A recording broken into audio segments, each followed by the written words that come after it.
새 정부 첫 부동산 대책입니다. 어제였습니다. 윤석열 정부의 첫 부동산 대책이 나왔는데요.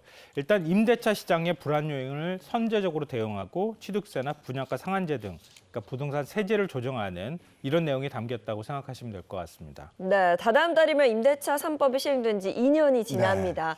좀 다양한 임대차 시장 관련 대책들이 나왔을 텐데요. 구체적으로 어떤 내용인지 좀 소개해 주시겠어요?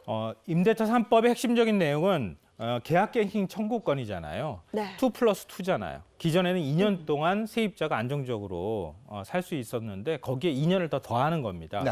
그런데 이 법이 시행될 때 이미 2년을 채운 분들이 있잖아요. 이런 분들은 법 시행 이후 2년이 지났기 때문에 이제는 전월세 상한제를 제한을 받지 않게 된다는 거예요. 풀리게 되면은 갑자기 이제 나가라 이렇게 해도 나가야 되는 상황이고요.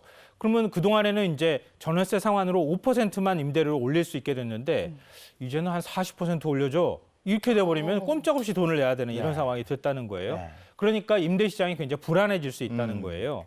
그러니까 우선해서 일단 임대인한테 좀 혜택을 주자. 네.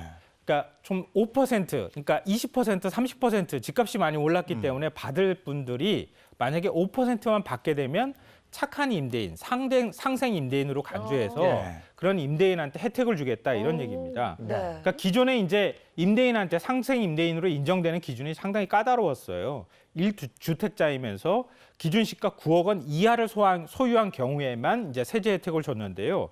이거를 기준을 거의 풀어버렸습니다. 시가 기준도 없애버렸고 1주택자의 경우 이렇게 한정을 했던 건데 1주택자로 전환한다고 하는 전제 조건만 있으면 다주택자의 경우에도 상생 임대인으로 인정해서 그 사람들한테 세제 혜택을 주겠다. 그러니까 너무 전세금, 월세금 많이 올려받지 마라. 뭐 이런 내용을 담고 있는 겁니다. 네.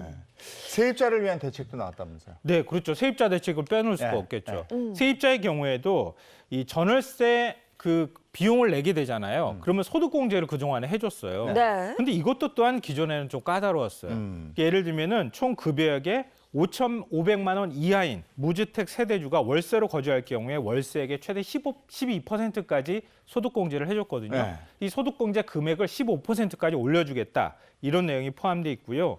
계약갱신 만료를 앞둔 세입자에 대해서는 전세대출 지원도 좀 더 강화해주겠다. 그러니까 지난 4년 동안 전세 가격 상승폭을 감안해서 버팀목 전세대출 보증금을 한도를 좀 더 확대해주겠다. 이런 내용도 포함되어 있습니다. 네, 이번에 발표된 부동산 대책 중에 이 외에 또 주목해 볼 만한 게 있을까요?